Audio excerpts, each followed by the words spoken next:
अस्सलाम वालेकुम। कैसे हैं जी आप सब लोग? अल्हम्दुलिल्लाह मैं भी ठीक हूँ। और ये देखें जी घर का इस टाइम क्या सीन है। सीन ये है कि ये सैटरडे की मॉर्निंग है और चूँकि सैटरडे को बच्चों की छुट्टी होती है, ऑफ़ होता है स्कूल से। और ये घर की हालत देखें, घर का कोई कोना भी जो है ना ऐसा नहीं है जहाँ पे चीज़ें ना पड़ी हों। ज़्यादातर बच्चों की बुक्स होती हैं और बच्चों की ये स्टेशनरी की चीज़ें वगैरह होती हैं। तो ख़ैर जी, इसके बाद नॉर्मल जो रूटीन है ना वो हमारी स्टार्ट हो गई है। और दोपहर को आज मैंने बनाया है जी मिक्स सब्ज़ी बनाई है, मिक्स वेजिटेबल। इसमें आलू, मटर और गाजर, ये तीनों वेजिटेबल्स मिक्स करके बनाई हैं। और मेरी तो ये फेवरेट है, बच्चे भी बड़े शौक़ से खाते हैं। तो बस ये बन के रेडी हो गई है और इसके ऊपर मैंने डाल दिया है जी थोड़ा सा धनिया और मेथी डाल दी है। तो इन दोनों चीज़ों से ना बहुत अच्छा सब्ज़ी का टेस्ट आता है। तो ख़ैर जी, जैसे मैंने आपको बताया कि ये सैटरडे का डे है और ये व्लॉग है मेरा 2 डेज़ का, सैटरडे और संडे का। और दोपहर को जी खाना वगैरह खाने के बाद बच्चों को अब ये शाम का टाइम है और बच्चों को हो रही थी जी मीठे की बहुत ज़्यादा क्रेविंग। तो फिर बच्चों की ये फरमाइश थी कि हमें ना पैनकेक्स बना दें। मैंने कहा चलें, ये इजी जल्दी बनने वाला मीठा है, ये बना देती हूँ इनको। तो उसके लिए बस ये मैं उसकी तैयारी कर रही हूँ। उसके लिए जी 1 कप जो है ना मैंने पाउडर शुगर लिया है और इसमें हाफ़ कप डाला है ऑयल का। और ये दोनों चीज़ों को डाल के अब मैं कर रही हूँ मिक्स। और ये पैनकेक्स तो मुझे अब बनाने की इतनी प्रैक्टिस है ना कि ये मुझे बिल्कुल भी जो है ना मैं आंखें बंद करके भी बना सकती हूँ, मुश्किल नहीं लगता मुझे ये काम करना। तो यहाँ जी बस फिर मैंने ये दोनों चीज़ों को मिक्स किया है, ऑयल को और पाउडर शुगर को। और साथ में जी मैंने इसमें डाल दिया है 1 एग। और एग डाल के अब इसको अच्छी तरह से कर लेना है मिक्स। और ये हैंड मिक्सर जो है ना, ये विस्क जो जिसको हम कहते हैं, ये मैं इसी से ही कर लेती होती हूँ। बीटर मेरे पास था, इलेक्ट्रिक बीटर, लेकिन वो मेरा फिर ख़राब हो गया। और ये जी तीनों चीज़ों को कंबाइन अच्छी तरह से कर लिया। इसके बाद जी मैंने इसमें डाला है मैदा। और मैदा मैंने 1 कप लिया है, उसमें से हाफ़ कप मैंने अभी डाल दिया है। और इसको कर लेना है अच्छी तरह से मिक्स। और इसकी मदद से भी ना, इस विस्क की मदद से भी बहुत अच्छा जो होता है ना केक का बैटर बन जाता है। तो मैं केक वगैरह जो भी बनाऊँ ना, मैं इसी से ही मिक्स करती हूँ। तो यहाँ पे जी फिर मुझे महसूस हुआ है कि ये काफ़ी ज़्यादा जो है ना वो हार्ड सा बैटर बन रहा है। तो इसमें डालना है दूध, 1 कप मैंने दूध भी रखा हुआ है साथ में। और थोड़ा थोड़ा करके इसमें दूध ऐड करते जाना है और मैदा डालते जाना है। और इसको जी अच्छी तरह से मिक्स करते जाना है, बस हाथ को चलाते जाना है, चलाते जाना है, रोकना नहीं है बिल्कुल भी। और ये फिर दूध की ज़रूरत मुझे महसूस हुई है, मैंने फिर और दूध डाल दिया है इसमें। और इसमें तकरीबन ना 1.5 कप दूध का गया है, क्योंकि 2 कप मैदा है और ये 1 मैदे का कप मैंने और ले लिया है। तो ये मैंने इसमें अब थोड़ा सा और ऐड किया, थोड़ा थोड़ा करके ऐड करते जाना है और साथ में दूध ऐड करते जाना है। तो फिर जो ये मिक्सचर होता है ना, बैटर होता है, बहुत अच्छा सा रेडी हो जाता है, बड़ा स्मूथ सा बैटर बन जाता है। तो ये देखें, ये मैंने इसमें दूध डाल दिया है, मैदा भी और डाल दिया है। ये लें जी, ये फाइनली सारा मैदा इसमें चला गया है। और इसको मिक्स कर लेना है अच्छी तरह से। और साथ में जी मैं इसमें डाल रही हूँ 1 टीस्पून, ये लेवल मैंने कर लिया है। और इसको मैंने इसमें डाल दिया है बेकिंग पाउडर। तो यहाँ पे अगेन मैंने इसमें दूध डाला है। और एक दफ़ा पता क्या हुआ, मैं पैनकेक्स बना रही थी और इतनी मुझे जल्दी में होती हूँ ना, मैं जल्दी मैं कहती हूँ फटाफट मैं जल्दी से ना बैटर मिक्स करके रख दूँ। तो मैं ना इसमें डालना भूल गई बेकिंग पाउडर ना। तो जब मैंने उसको डाला ना, उसमें पैन में डाला ना, तो वो फूले ही ना, बिल्कुल फ्लैट सी, जैसे बिल्कुल बारीक सी रोटी सी बन जाती है ना, ऐसी वो छोटी छोटी सी बन गई। मुझे बड़ा गुस्सा आया, मैंने कहा इसको क्या हो गया है, क्या ये बिल्कुल भी फूल ही नहीं रहे, बिल्कुल सही इनकी शेप ही नहीं बन रही, शक्ल ही नहीं बन रही। तो खैर जी, इस तरह से ये फिर पैनकेक्स जो है ना वो हमने डाल दिए थे, ये भी बन गए थे। और यहाँ पे जी दोबारा से अब फिर एक और मीठा बनने लगा है। और ये भी है जी सैटरडे नाइट का ही क्लिप है। इसके लिए जी क्रीम का एक पैकेट लिया है और क्रीम का पैकेट लेके इस तरह से इसमें डाल दिया है बाउल में। और इसको अच्छी तरह से ना मिक्स कर लेना है, बहुत अच्छी तरह से। अब यहाँ पे जी इसमें ऐड की है रफ़ान की जो पुडिंग होती है ना, वनीला पुडिंग होती है, वो इसमें एक पूरा पैकेट ऐड किया है क्रीम में। अब ये देखें, इसका कलर भी चेंज हो गया, येलो, हल्का हल्का सा लाइट सा येलोइश सा इसका कलर हो गया। और टेक्सचर देखें इसका कितना अच्छा हो गया। अब ये दोनों चीज़ों को मिक्स करके आपने रख लेना है साइड पे। और यहाँ जी मैंने लिए हैं 2 रोल लिए हैं, हाफ़ रोल जो होते हैं ना कैंडी बिस्किट के, वो लिए हैं। और इनको अच्छी तरह से चॉपर में डाल के इनका इस तरह से इनको पाउडर फॉर्म में ले आना है। तो जी ये पाउडर फॉर्म जब इसका बिस्किट्स का इस तरह से बन जाए तो साथ में है जी ये पाउडर शुगर और साथ में ये डार्क चॉकलेट है और इससे हम बनाएंगे सॉस। और पहले 2 चीज़ों को मिक्स करके रख लिया है साइड पे। अच्छा जी ये देखें, अब ये 1 कप दूध लिया है और इसमें ये जो है ना चॉकलेट की एक बार जो है डार्क चॉकलेट की, इसको इस तरह से दूध में डाल के इसको लाइट से फ्लेम पे रख के इसको मिक्स कर लेना है, इसको मेल्ट कर लेना है। और साथ में इसमें ऐड करने हैं 2 चम्मच जो है ना 2 टीस्पून पाउडर शुगर के। चूँकि ये डार्क चॉकलेट है इसलिए थोड़ा सा इसका टेस्ट कड़वा होता है, इसलिए इसमें शुगर ज़रूर ऐड करनी है। अच्छा जी इसके बाद ये जो बिस्किट्स का हमने चूरा बनाया था ना, क्रम्स बनाए थे, ये इसको इस तरह से इस एक डिश में निकाल लिया है और डिश में थोड़ा सा पहले बिस्किट्स का ये लेके ना बिस्किट लेके क्रश किए हुए इसमें थोड़ा सा दूध डाला है और इसको अच्छी तरह से कर लेना है मिक्स। इस तरह इसको मिक्स करने का मकसद ये है कि ये इनकी ना थोड़ी सी आपस में बाइंडिंग हो जाए।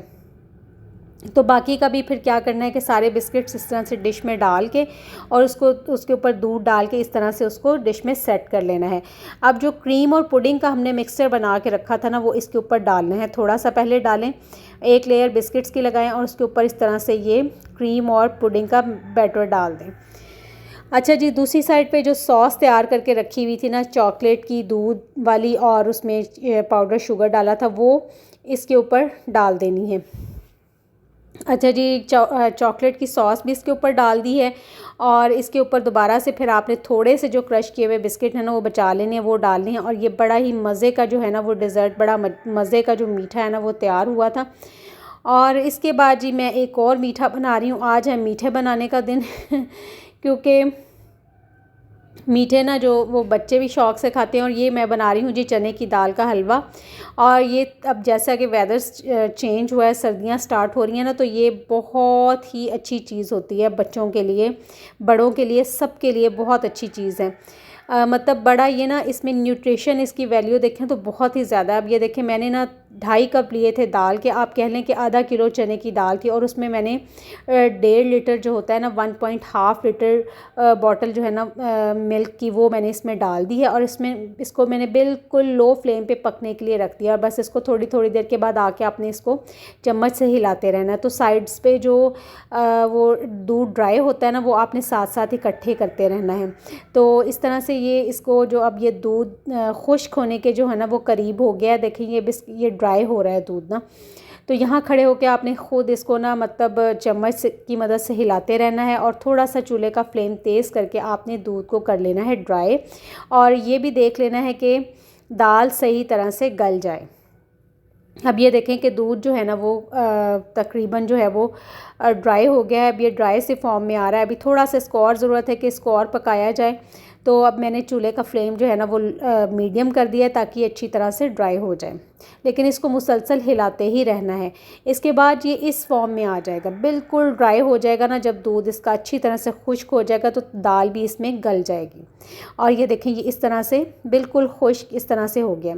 और ये मैं आपको बताती चलूँ कि दाल को ना मैंने ओवरनाइट भिगोया हुआ था, यानी पूरी रात मैंने दाल को भिगो के रखा था, फिर सुबह को उठ के मैंने इसको दूध में डाल के पकने के लिए रखा था। अच्छा जी अब ये फिर जब ये अच्छी तरह से ठंडा हो जाए तो फिर क्या करना है कि इसको इस तरह से चॉपर में डाल के और इसको जी कर लेना है ग्राइंड अच्छी तरह से, ताकि ये बिल्कुल इसकी जो पेस्ट जैसे बन जाता है ना, बिल्कुल स्मूथ सा इसका जो है ना वो दाल का टेक्सचर बिल्कुल ऐसा हो जाए। तो यहाँ पे जी फिर मैं इसको कर रही हूँ ग्राइंड, अच्छी तरह से ग्राइंड कर हो गया है ये।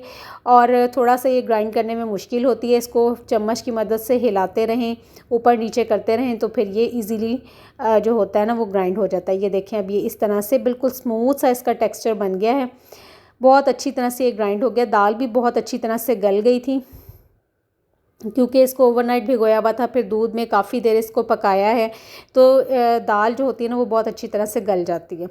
तो दाल की यानी कि दाल जो है ना वो उसके साथ गल चुकी है अच्छी तरह से। और इसके बाद जी मैंने इसको निकाल लिया है और अब दूसरा जो है वो चक्कर वो डालूँगी। थोड़ा थोड़ा करके आपने डालना है, फिर ये इसकी ग्राइंडिंग में ना आसानी होती है। अगर ज़्यादा डाल दें तो फिर थोड़ा ना ये जो होता है ना हमारा ग्राइंडर जो होता है या चॉपर जो भी जिसमें आप करेंगे तो वो थोड़ा सा टाइम लगा के ग्राइंड करेगा। अच्छा जी, ये देख लें अब मैंने यहाँ पे सारा जो है ना वो दाल का मिक्सचर अच्छी तरह से ग्राइंड करके कढ़ाई में दोबारा वापस डाल दिया है। और अब मैं डाल रही हूँ जी इसमें बलाई। और जैसा कि मैंने आपको बताया है कि दाल जो थी ना वो हाफ़ केजी थी और हाफ़ केजी के करीब ही मैं इसमें डालूँगी बलाई, बल्कि हाफ़ केजी से ज़्यादा ही मैंने इसमें डाली थी। मेरे पास जो था ना वो बलाई का पूरा एक जो बकेट होता है ना 1.5 लीटर आइसक्रीम वाला, वो भरा हुआ था। तो उसमें से बस जब मैंने बलाई डाली ना, ये देखें ये वाला जो बकेट होता है, तो ये बस थोड़ी सी बस इसमें रह गई थी। मतलब अब आप कह लें कि मैंने इसमें आधा किलो से ज़्यादा जो है ना वो मैंने इसमें बलाई डाली है। और ये घर की जो फ्रेश बलाई होती है ना, दूध के ऊपर से उतरती है, ये वो वाली बलाई है। और बलाई जो है ना वो अच्छी ही होनी चाहिए, यानी उसमें से किसी किस्म की स्मेल ना आ रही हो। मेरे पास जो बलाई है ना, मैं दूध की बलाई उतार के फ्रीज़र में रखती रहती हूँ, वो फ्रीज़ हो जाती है तो फिर उसमें से स्मेल नहीं आती बिल्कुल भी। और यहाँ जी बस मैंने इसमें डाल के बलाई डाल के और नीचे चूल्हे का फ्लेम कर दिया है ऑन, और इसको अभी रखना है बिल्कुल मीडियम फ्लेम पे, और बहुत ज़्यादा तेज़ फ्लेम पे नहीं रखना। इस तरह से दाल को बलाई के साथ मैश करते रहना है, क्योंकि जब ग्राइंड करते हैं ना तो इसके बड़े बड़े से ये लम्ब से बन जाते हैं। तो इस तरह से दाल को ना अच्छी तरह से बलाई के साथ मिक्स कर लेना है, चम्मच की मदद से खड़े होके, और इसके पास खड़े रहना है, इसको हिलाते रहना है, क्योंकि अगर आप छोड़ेंगे ना तो फिर ये नीचे बहुत जल्दी लगना शुरू हो जाती है, और अगर नीचे लग जाए तो फिर इसका टेस्ट नहीं अच्छा रहता। तो बस ये हलवा जो हलवे किसी भी किस्म का हलवा बनाना हो ना, यानी हलवा जात जितने भी बनते हैं ना, उनका यही होता है कि आपने उनको पूरी अटेंशन देनी होती है, चम्मच हिलाते रहना होता है। अगर थोड़ी सी भी आप केयरलेसनेस शो करेंगे ना तो हलवा जो होता है ना वो नीचे लगना शुरू हो जाता है। और यहाँ जी मैंने इसमें ऐड कर दी हैं इलायचियाँ। अब ये पकना शुरू हो गया है और मैं इसको हिला रही हूँ मुसलसल खड़े होके। अब ये देखें बलाई और दाल जो है ना वो दोनों चीज़ें अच्छी तरह से इवनली जो है ना वो मिक्स हो गई हैं। तो अब यहाँ पे इसको फिर से दोबारा से अच्छी तरह से इसको मिलाना है, हिलाना है, जुलाना है, ताकि ये जो है ना अब दाल की जो बलाई के साथ भी दाल गल ही जाए, तब इसको छोड़ना है। तो जी खैर यहाँ ये देख लें, ये इसका जो है ना वो अब थोड़ा सा कलर भी चेंज हुआ है क्योंकि बलाई डाली है इसमें। तो जी बस इसके बाद इसको पकाते रहना है, चम्मच हिलाते रहना है, बड़े सब्र का काम है। और यहाँ जी ये देखें बलाई जो है ना वो अब थोड़ी थोड़ी सी ड्राई होना शुरू हो गई है और दाल दोबारा अपने कलर में वापस आ रही है। तो ये देख लें, अब इसको इस तरह से मैं पका रही हूँ। और मज़े की बात ये हुई कि मेरे से ना इस यहाँ पे ना मैंने इसमें चीनी डाली थी, लेकिन वो क्लिप मेरे से हो गया मिस। तो इसमें मैंने जो है ना वो मैं आपको ये भी बता दूं कि इसमें मैंने 2 कप भर के ना चीनी डाली थी, और वो क्लिप जो है ना वो मैं मतलब कैमरा ऑन करना भूल गई। तो फिर इसके बाद इसको ना दोबारा से मैंने पकाना शुरू कर दिया था। अच्छा जी, यहाँ पे जी मैंने ये ड्राई फ्रूट्स जो है ना वो रखे हुए हैं, बादाम है, अखरोट है, किशमिश है, थोड़े से काजू हैं, ये मैंने डाल के रखे हुए हैं। और जी चीनी डालने के बाद ना फिर उसमें से चीनी का जो होता है ना वो बैटर जो होता है वो दोबारा से पतला हो जाता है। तो फिर इसके बाद इसको थोड़ी देर के लिए ढक्कन से कवर कर देना है, ताकि जो इसकी छींटें उड़ती हैं तो वो बाहर ना आएँ, वरना वो बहुत गर्म होती हैं, हाथों पे भी गिरती हैं। तो बस आपने थोड़ी थोड़ी देर के बाद आपने इसको हिलाते रहना है, और इस तरह से फिर ये हो जाएगा ड्राई। और लास्ट में बिल्कुल 2 चम्मच मैंने इसमें डाले थे, 2 टेबल स्पून जो होते हैं ना वो मैंने डाले थे देसी घी के। वो भी मेरे से कैमरा में ऑन करना भूल गई, क्योंकि ये हलवे का प्रोसीजर इतना लंबा था ना। तो खैर जी यहाँ पे फिर ना हलवा जो हो गया है ना वो रेडी हो गया है, बिल्कुल खुश्क हो गया है, इसमें किसी किस्म की नमी नहीं है।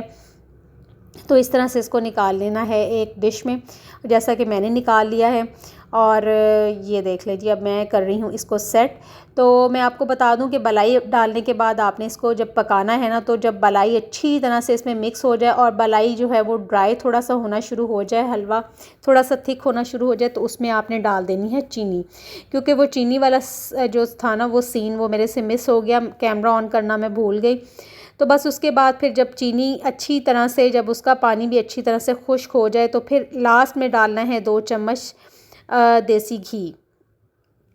तो बस उसके बाद 1-2 मिनट फिर उसको अच्छी तरह से भून लेना है और फिर इसको अच्छी तरह से ड्राई करके इस तरह से ट्रे में डिश में निकाल के इसको आप इस तरह से सेटिंग कर लें इसकी, और ऊपर ड्राई फ्रूट्स डाल दें और इसको चम्मच की मदद से टैप करके अच्छी तरह से ड्राई फ्रूट्स को भी इसके ऊपर फिक्स कर दें। तो बस जी इसके बाद इसकी जो है ना सॉफ्ट हलवे की कटिंग कर लें ताकि फिर कटिंग करने में भी आसानी होती है। तो अभी ये काफ़ी ज़्यादा सॉफ्ट था, गर्म भी था, इसलिए मेरा जो था ना वो भी सही तरह से सेट नहीं हुआ था, यानी टुकड़ियाँ जो थी ना वो अभी थोड़ी सी टूट रही थी। लेकिन जब ये ठंडा होता है ना तो ये खुद ब खुद सेट हो जाता है। तो बहुत मज़े का, बहुत यमी हलवा बना था, बच्चों ने बहुत पसंद किया और वैसे भी बहुत हेल्दी चीज़ है, तो सर्दियों में ज़रूर बना के रखें घर में। और यहाँ जी मैं बना रही हूँ चिकन, और ये है जी मेरा नेक्स्ट डे का क्लिप्स हैं ये। साथ ही किचन में मैं सालार को बिठाया हुआ है, उसको पढ़ाई भी उसकी करवा रही हूँ, काम भी उसका हो रहा है और साथ साथ मैं अपना किचन का काम कर रही हूँ। ये है जी मेरे जो क्लिप्स हैं ना, ये संडे के हैं, मतलब संडे मॉर्निंग के। यहाँ बस जी सालार को फिर मैं वर्क उसका करवा रही हूँ, और ये बहुत ही मुश्किल टाइम होता है जब सालार का वर्क, स्कूल वर्क उसको मैं करवा रही होती हूँ, क्योंकि काम इतना ज़्यादा मिलता है ना, स्कूल वाले भी, बस सब मैं क्या कह सकती हूँ, रिटर्न वर्क इतना ज़्यादा होता है कि बच्चे जो होते हैं ना वो करते करते बच्चे बस बेजार हो जाते हैं, फेड अप हो जाते हैं। तो खैर जी करवाना होता है, अब क्या करें।